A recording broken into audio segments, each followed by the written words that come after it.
So the ultimate goal of analytics is to explain what has happened or predicting what will happen in order to make effective business decisions.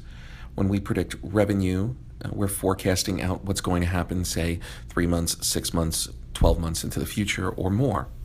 Or when we want to identify what may have happened in the past, for example, an increased number of errors in the production line, we may analyze historical data to see if there was something out of the ordinary or whether there was a random chance. In order to accomplish this goal, we must be able to analyze everyone or every observation that can affect our results or can be affected by our results. And this poses a number of issues. Collecting data from everyone or every observation may not be physically possible.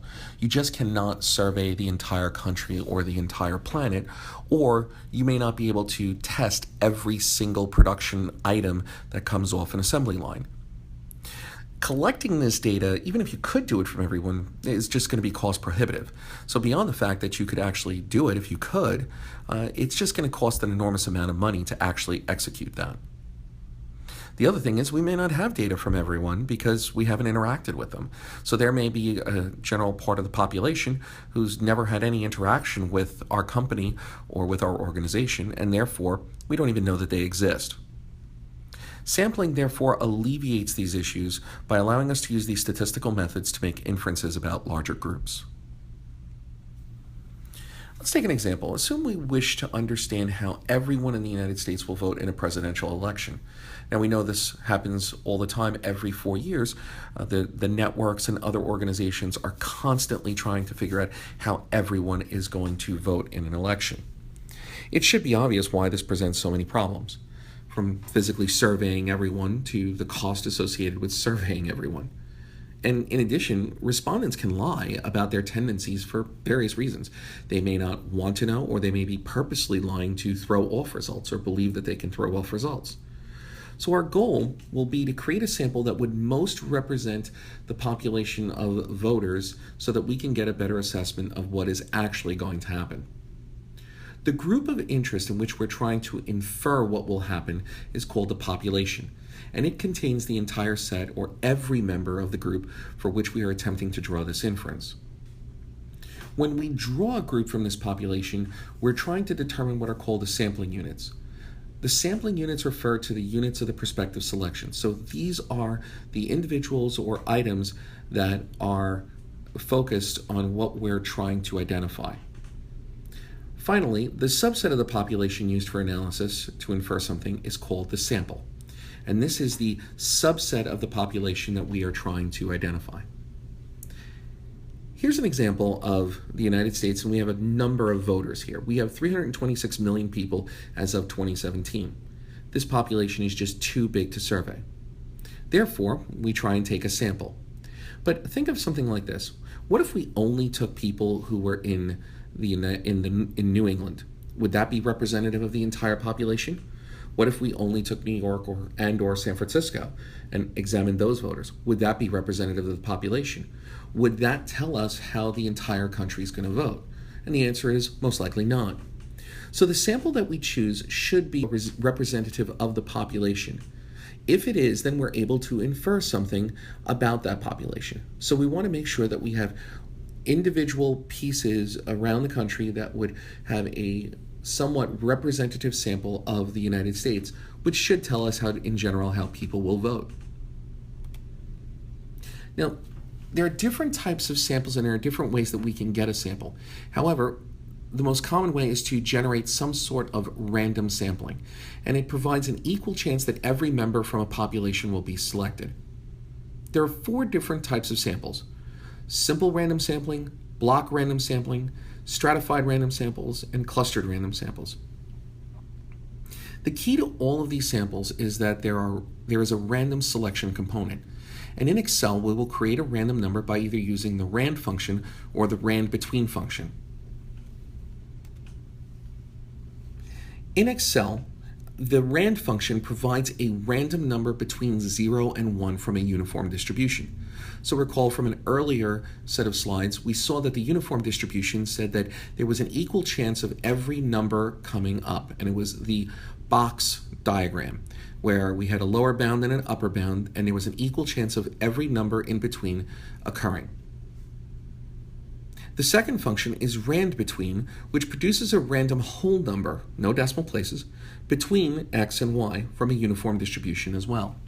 So as you can see from the table below, when we use the RAND function by itself, we can get a value of 0.11. This would be the random number from 0 to 1. If we wanted to generate a random number from 0 to 10 with decimals, we could basically take that same RAND function and multiply it by 10, and it will give us a number from 0 to 10. We could do the same thing for 100 and the same thing for 1000. The RANDBETWEEN function pretty much does the same thing. The only difference is that it is a whole number. So here we see an example where we have a RANDBETWEEN of 0 and 1, and it basically gave us a 0. And when we ran it again between 0 and 10, which turned out to give us a 0 as well. And finally, we have where we do a random between 0 and 100, and we will get a number between 0 and 100 as a whole number, which in this case was 1. We did the same for 1000 and ended up with 608. Now, it's important to note that the RAND function is volatile, and that means that when you run it, every time you make a change on your Excel spreadsheet, it can automatically calculate. You'll have to turn that off if you want to hold on to that number, or what you'll have to do is copy the value generated by the RAND function and paste it as a value. There's a separate video that shows how to do this in Excel. Let's say we're given a set of data with 100 test scores, and we wish to produce a random sample of 10 scores. Well, what we could do is randomly sample these 100 and say, give us 10. Now, the way we do that is we're going to assign each one of the test scores a random number using the RAND function. Once we have a random number for each entry, we'll simply sort them in order of top to bottom or bottom to top, and then take 10 numbers to obtain your sample, and this will give us a random sample of 10 scores. On the left here, we see that 20 out of 100 test scores were presented, where the second column was the result of the RAND function. What we did was we sorted them, and we could see that on the further right, we ended up with the numbers 76, 77, 94, 83, because the RAND function produced the random numbers between 0 and 1 and was sorted.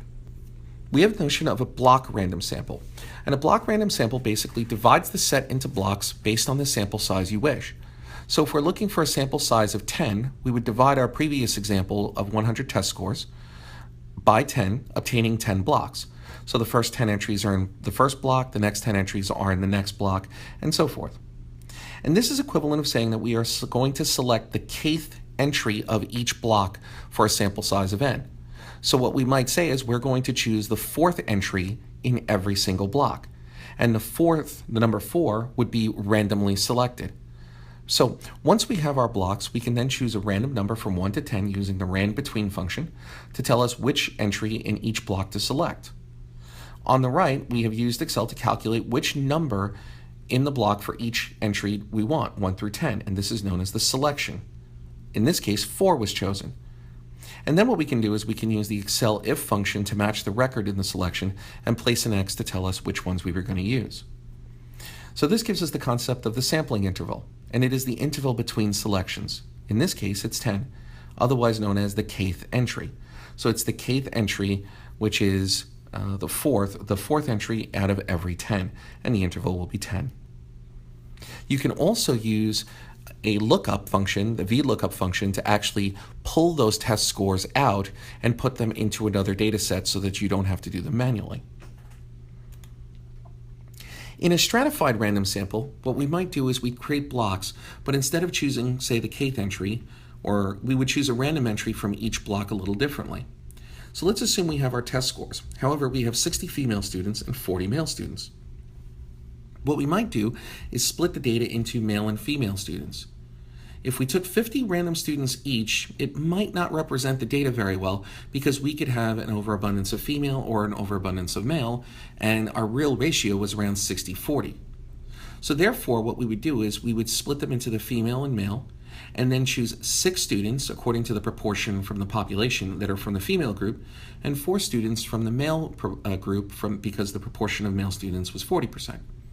Then this would keep our ratio consistent with the larger data set. This is known as a proportional sample size, so that the proportions were chosen from each entry is equivalent to the proportion of the population. Now, what we might also do is we might also use clusters. So what we might do is break up a sample set of data into regions, say demographic regions. We could even do it by medical conditions, or as on the right, we have regions of the United States. And there's no necessarily set way to do it, but you might do it based on some theory or based on some known attribute of, say, the country or state that is meaningful. So the analyst will have to make that decision. And what we would do is we would randomly choose from each one of these clusters. We would break apart our sample, put them into the clusters according to the regions, and then randomly choose the number of items that we need to make our sample size from each one of the clusters.